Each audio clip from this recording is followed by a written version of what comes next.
Priya's कुकिंगला subscribe करा आणि बाजूची बेल आयकॉन क्लिक करा, त्यामुळे येणाऱ्या व्हिडिओची नोटिफिकेशन तुम्हाला मिळेल। नमस्कार, प्रियाज कुकिंग मधल्या पॉडकास्ट प्लस रेसिपी मध्ये आपले मनापासून स्वागत आहे। नवीन नवीन विषय घेऊन आपण नेहमीच भेटत असतो। तर आजचा विषय आहे उकडीचे मोदक। जिथे परंपरा चव एकत्र येतात तिथे तयार उकडीचा मोदक। गणपती बाप्पाच्या आगमनाची चाहूल लागली की घराघरात मोदकांचा वास दरवळतो। मोदक म्हणजे नुसता गोड पदार्थ नाही, भावना आहे। उकडीचे मोदक म्हणजे उकडलेल्या तांदळाच्या पिठापासून तयार केलेला बाह्य भाग आणि गुळ नारळाचं गारगोटी सारखं भराव। या मोदकाची उगमगाथा, त्यामागची आध्यात्मिक भावना आणि शरीरासाठी फायदे हे सगळं आज आपण जाणून घेणार आहोत। आज आपल्याकडे गेस्ट आलेले आहेत पूजा कांबळे। त्या पॉडकास्ट तर देतीलच, माहिती तर देतीलच, पारंपरिक पद्धतीने उकडीचे मोदक कसे बनवायचे ते सुद्धा दाखवणार आहे। आणि व्हिडिओला सुरू करण्याच्या आधी व्हिडिओला लाईक करा आणि व्हिडिओ शेवटपर्यंत बघा।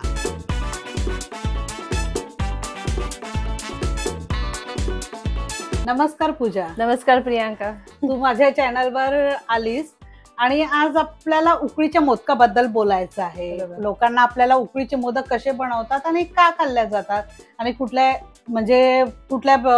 प्रांतात बनवल्या जातात याचंच आपल्याला पॉडकास्ट प्लस आपल्याला तुला रेसिपी सुद्धा बनवून दाखवायची आहे पारंपरिक पद्धतीने। तू मूळची कोकणातली, तर म्हणजे मला हा प्रश्न विचारायचा की उकडीचे मोदक म्हणजे काय? तर उकडीचे मोदक म्हणजे उकड, तांदळाच्या पिठाची जी उकड काढतात आणि त्याच्यापासून मोदक बनवतात, म्हणून त्यांना उकडीचे मोदक म्हणतात। तर पहिलं म्हणजे आपण पाणी गरम करून त्यात धुतलेल्या तांदळाचं जे पीठ असतं ते आपण त्याच्यामध्ये वाफवून घेतो 1-2 मिनिटं, तर त्याला उकड म्हणतात, म्हणून ती उकडीचे मोदक। आणि नंतर पण आपण त्या मोदकांना पुन्हा वाफवतो स्टीमर मध्ये।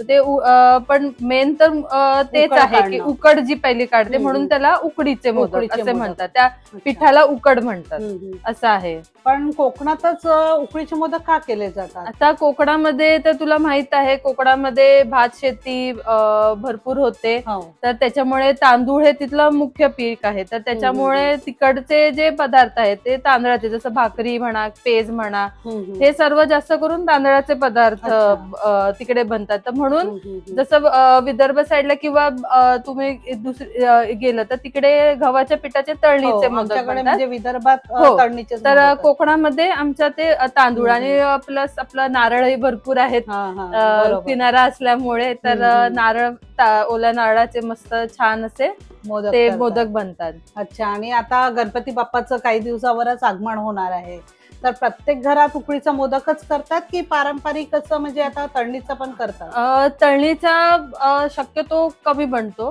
आता कोकणामध्ये गौरी गणपती दोन्ही असतात, तर गौरी आगमनाच्या वेळेला पण अजून बरेचसे पदार्थ बनतात। पण आता जसं मी तुला म्हणाली की तांदळाचं पीठ आणि नारळ आहे, तर ह्याच सेम जिन्नस जे मोदकासाठी वापरतो त्याच्यापासून अजूनही वेगळे पदार्थ, त्याला शिरोळ्या किंवा शेवया म्हणतो, तर ते अशीच सेम उकड काढून त्याच्या शेवया बनवतात। म्हणजे पहिलं फक्त ते गोळे वापरून आणि नारळाच्या दुधामध्ये गुळ टाकून ते खातात।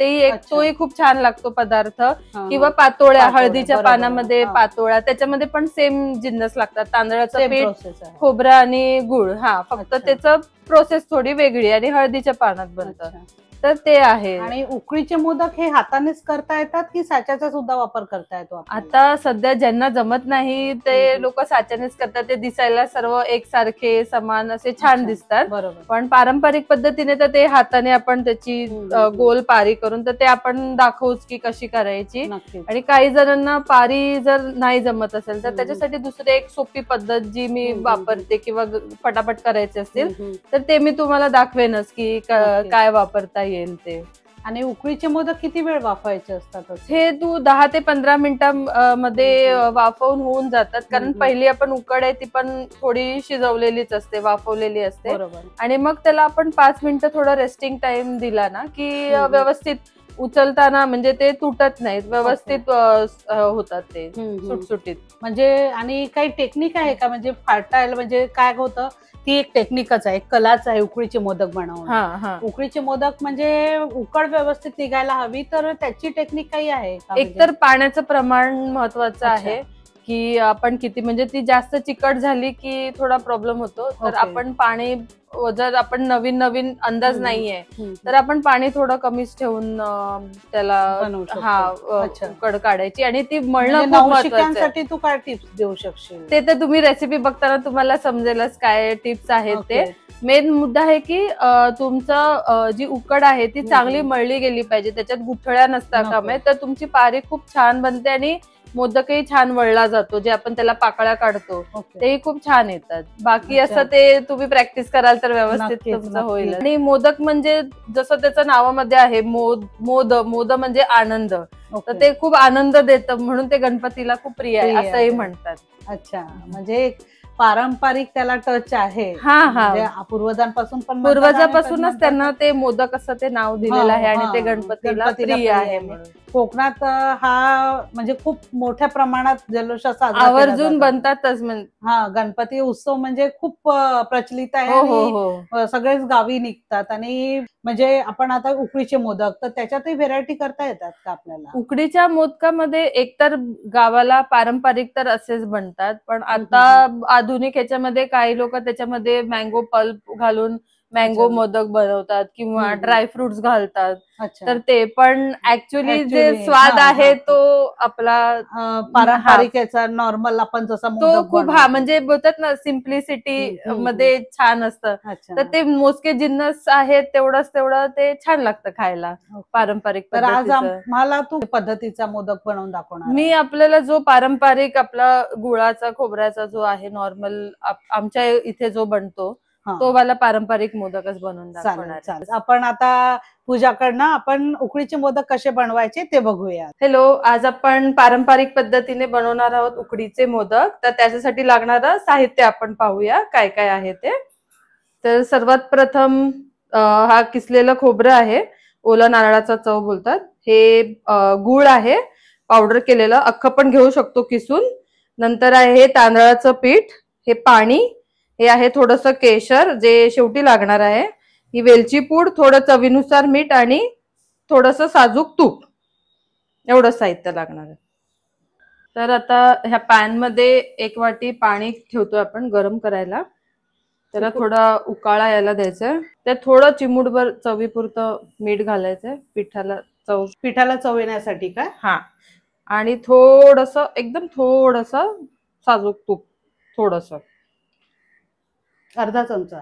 हा. पाण्याला थोडी उकळी येऊन देत, मग आपण त्यात सुकं पीठ घालूया. आपण 1 वाटी तांदळाचं पीठ घेतलं होतं, तर 1च वाटी आपल्याला पाणी घ्यायचं आहे का? हा, म्हणजे 1.5 पट घ्यायला लागतं, पण मी थोडं कमी टाकते. कधी कधी काय तांदळानुसार, तांदूळ कधी चिकट असतो, कधी पीठ ड्राय होतं, तर आपण थोडं पाणी कमी घेतलं तर नंतर ऍड करू शकतो. पण जर पाणी जास्त झालं तर ते सुकं करायला थोडा वेळ लागतो. सो हे एक सोपी पद्धत. तर पाण्याला उकळ आलाय, आपण त्याच्यामध्ये आता हे तांदळाचं पीठ टाकून लगेच त्याला हलवून घेऊ. गुठळीनं होऊ देता आपल्याला व्यवस्थित हे करून घ्यायचं. हा, गॅस थोडी बारीक कर.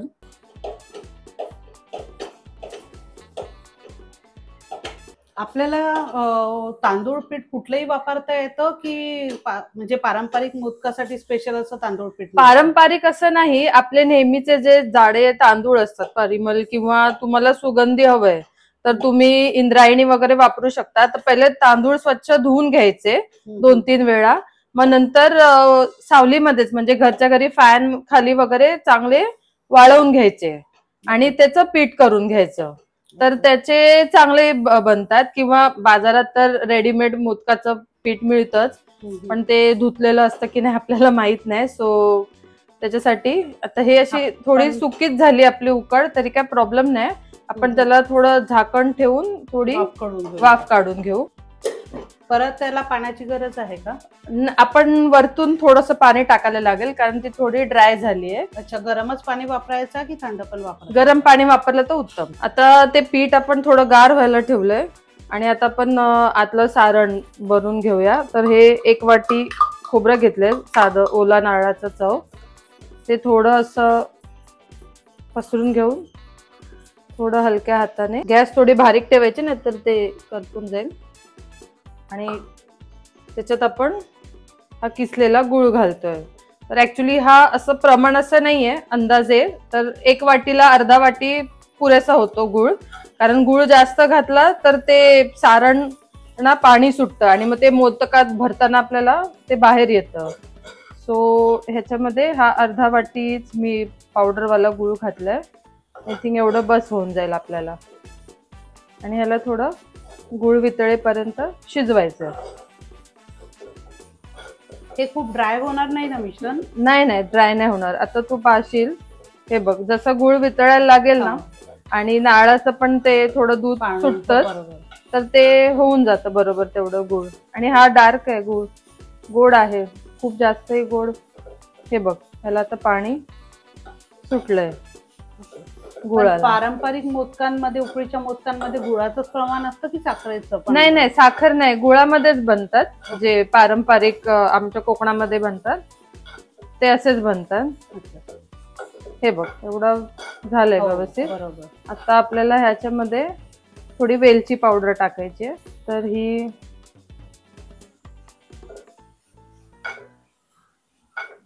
अर्धा चमचा वेलची पावडर. हा, अर्धा चमचा. हे आता साखर सोबत आहे ना, म्हणून मी 1 चमचा भरून टाकली आहे, कारण ह्यात वाटताना साखर टाकली आहे.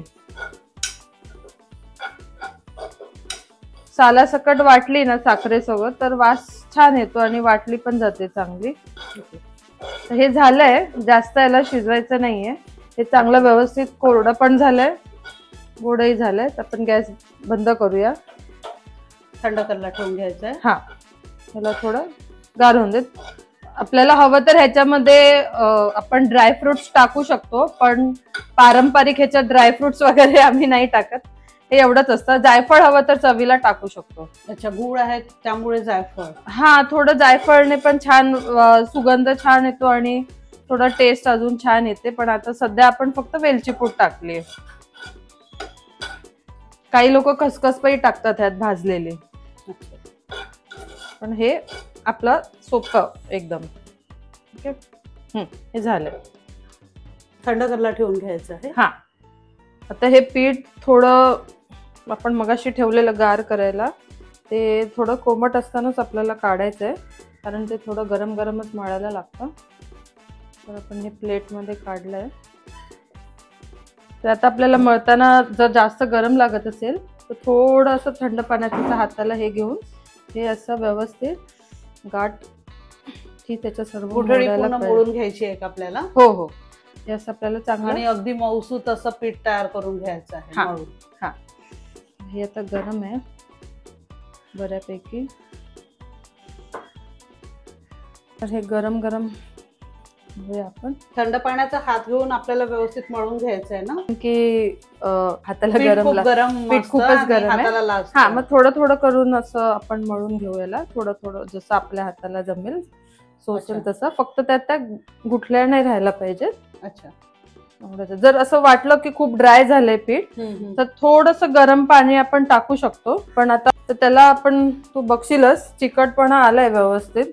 अच्छा, हा, तर त्याला आपण चांगलं असं मळून घेऊ. हा, अगदी सॉफ्ट, म्हणजे ते मोदक आपल्याला पारी करताना प्रॉब्लेम नाही होणार, म्हणून ते व्यवस्थित मळायला लागतं. ह्याच्यावर आपण नंतर थोडा तुपाचाही हात लावणार आहे. थोडंसं तूप लावूया ह्याला.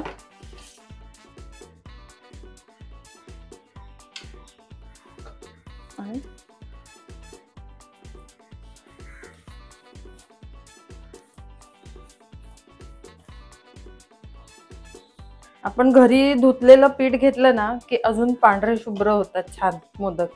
अच्छा, हा.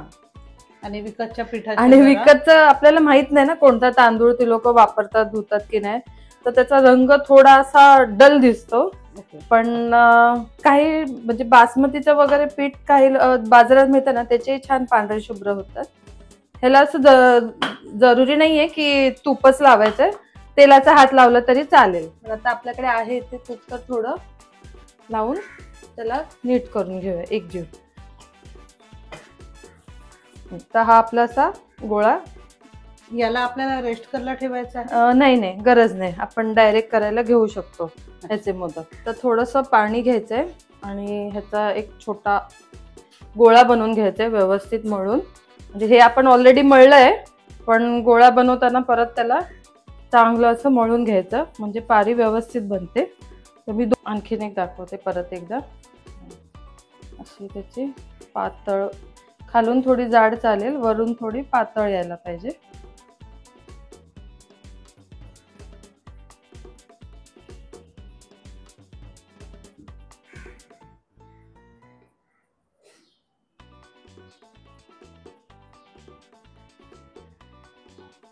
पारी झाली.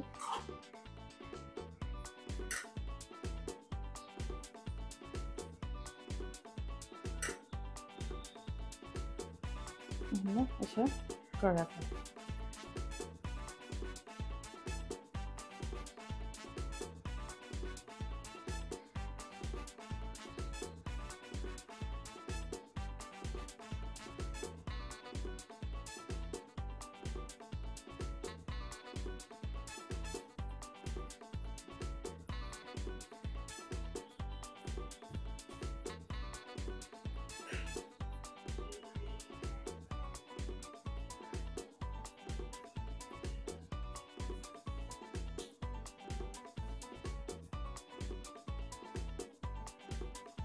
असा आपला मोदक. आता असं वाटलं की हा पाऱ्या अजून व्यवस्थित यायला पाहिजे, तर अजून एक आयडिया आहे.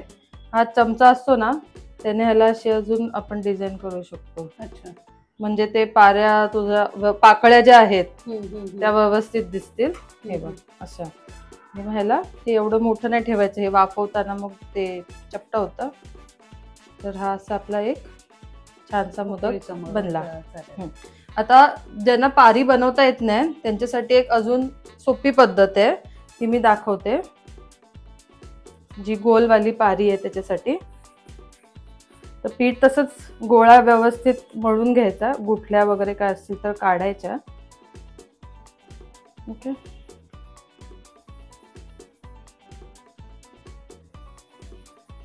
तर ज्यांना पारी बनवता येत नाही तर त्यांच्यासाठी एक सोपी आयडिया. तर आपली ही पुरी बनवायची जी पुरी प्रेस असते, पुरी किंवा पापड बनवायची, त्याच्यावर आपण थोडंसं एक छोटा केळीचं पान ठेवलंय. ठीक आहे. त्याच्यावर आपण हा गोळा ठेवायचा. एक आपण आणखीन एक पान घेऊ. केळीचं पान नसेल तर प्लास्टिकची पिशवी ठेवली तरी चालते. आणि मग असं त्याला प्रेस करायचं. तर आपली ही अशी पारी अशी तयार होते, पातळ छान. मग आपण त्याच्यामध्ये सारण भरून घेऊया. हा, जसं पहिलं भरलेलं तसं सारण भरून घ्यायचं आणि मग पाण्याचा हात लावून त्याच्या पाकळ्या काढायच्या.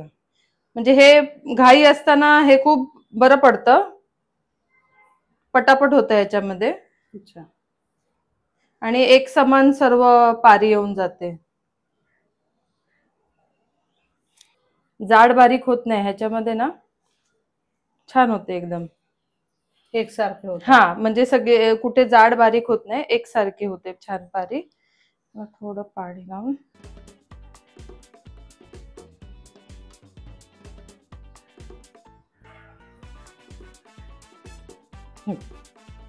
हा बघ, हा त्यावाल्या पारीचा. अजून एक आपण बनवूया.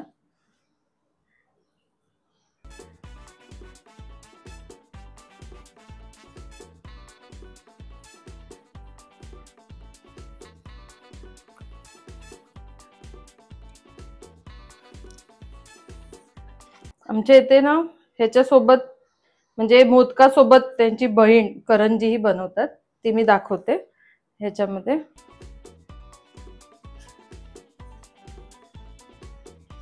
म्हणजे पारंपरिक मोदक बनवतात तेव्हा हे बनवतात. हा, म्हणजे आमच्या घरी बनवतात की एक मोदक बनवले ना, समजा आपण संकष्टीला किंवा 21 मोदक बनवले तर एखादी करंजी त्याच्यासोबत आम्ही बनवतो.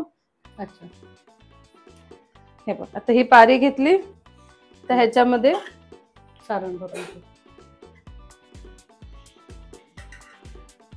सारण हे थोडं एका साईडला असं घेतलं. ठीक आहे. आणि त्याला थोडंसं असं पाणी लावून ह्याला अर्ध केलं.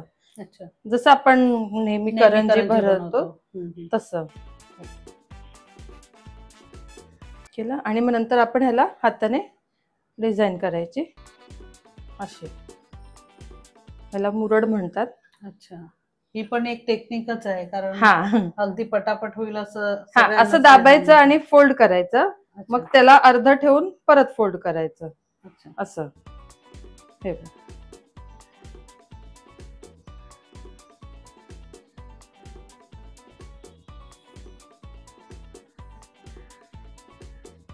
खूप छान, अगदी हातानेच लगेच तयार झाली. हा, हे तुझी हाताने करंजी तयार झाली.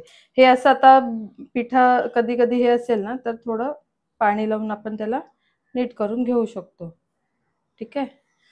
तर अशा प्रकारे आपण सगळे करून घ्यायचे. हा, तर आपण हे केळीच्या पानामध्ये असं लावून घेतलंय मोदक, आणि हे पाणी गरम करायला ठेवलेलं स्टीमर मध्ये. आता त्याच्यामध्ये जर स्टीमर नसेल तर आपण टोपामध्ये पण ठेवू शकतो, आणि वरती चाळणी. हे केळीचं पान ठेवलंय. गावाला हळदीची पानं पण असतात ना, तर ती ठेवली ना तरी एक त्याचा वेगळा स्वाद येतो, त्याची पण चव खूप छान लागते. आणि जर केळीचं पान पण नसेल तर नॉर्मल आपण तुपाचा किंवा तेलाचा हात लावून हे मोदक असे ठेवून घ्यायचे वाफवायला. आता थोडं आपण हे केशर पण टाकू शकतो थोडं, एक कलर साठी. केसर मध्ये आपण कोमट दूध घातलंय ना? हो, कोमट दूध घातलंय. केसर हे आपण नंतरही लावू शकतो डेकोरेशन करताना. झाकण ठेवून आपण याला 10 मिनिटं स्टीम करून घ्यायचं. हा, गॅस मीडियमच ठेवायची आहे. 10 मिनिटात आपले मोदक रेडी होतील. हा, 10 मिनिटं याला ह्याच्यामध्ये वाफवायचं, आणि मग 5 मिनिटं गॅस बंद करून त्यातच थोडं वाफ येऊ द्यायची, म्हणजे ते कच्चे नाही लागणार आपल्याला. ओके, ठीक आहे. तर आता हे वाफवून झाले आहेत. आपण 10 मिनिटं वाफवलेले ह्याला, आणि 5 मिनिटं असंच आपण त्याची गॅस बंद करून त्याला ठेवलेला.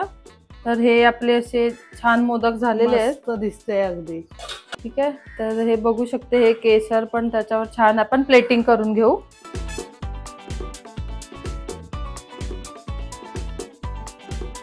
आपले उकडीचे मोदक रेडी झालेले आहेत. टेस्ट करून बघूया. हो, बघ ना टेस्ट. बाप्पांना आपण नैवेद्य तर दाखवलाच आहे. तू पण घे. तू घे. त्याच्यावर तूप थोडस टाकून खाता छान वाटतं खायला. तर तू टेस्ट कर कसे झालेत ते. खूप छान झालेत, कारण उकळ पण खूप छान निघालेली आहे, आणि आतलं जे सारण आहे ते सुद्धा मौसूद झालेलं आहे. हा, आणि मेन म्हणजे पारी पातळ होणं गरजेचं नाही, तर खूप पीठ लागतं. तर बरोबर झालंय ना? हो, खरंच टेस्ट करतानाच कळतं की कशा पद्धतीने उकळ तयार झालेली आहे. बरोबर. आणि तू माझ्या चॅनलवर आलीस तर तुझा अनुभव कसा होता? मलाही खूप आनंद झाला येऊन तुझ्या चॅनल वरती. मी तुझे व्हिडिओज पाहते प्रियाज कुकिंगचे, तर मलाही तू बोलवलंस, मला आनंद वाटला. एक मलाही फर्स्ट टाइम आपल्याला कोकणातल्या रेसिपी आणि पारंपरिक रेसिपी शेअर करता आली. कोकणातलं काय महत्व आहे गणपतीचं म्हणा किंवा मोदकाचं, बरोबर, ते मला सगळ्यांपर्यंत पोहोचवता आलं. तर तू असेच पुढे पॉडकास्ट करत राहा, म्हणजे जेणेकरून लोकांना अजून वेगळ्या वेगळ्या प्रांताची पण माहिती मिळेल. आणि सगळ्यांनी प्रियाज कुकिंगला लाईक करा, सबस्क्राईब करा आणि शेअर सुद्धा करा, जेणेकरून जास्तीत जास्त लोकांपर्यंत ही इन्फॉर्मेशन आपल्याला पोहोचवता येईल. नक्कीच. तर मंडळी, उकडीच्या मोदकांचा हा सुगंधित प्रवास इथे संपतो आहे, पण आठवणी आणि चव आपल्याकडे राहतात. गणपती बाप्पाचं प्रेम असंच आपल्या पाककलेतून व्यक्त होतं, अगदी उकडीच्या एका गरमागरम मोदकासारखं. गणपती बाप्पा मोरया राहतात. गणपती बाप्पाचं प्रेम असंच आपल्या पाककलेतून व्यक्त होतं, अगदी उकडीच्या एका गरमागरम मोदकासारखं. गणपती बाप्पा मोरया.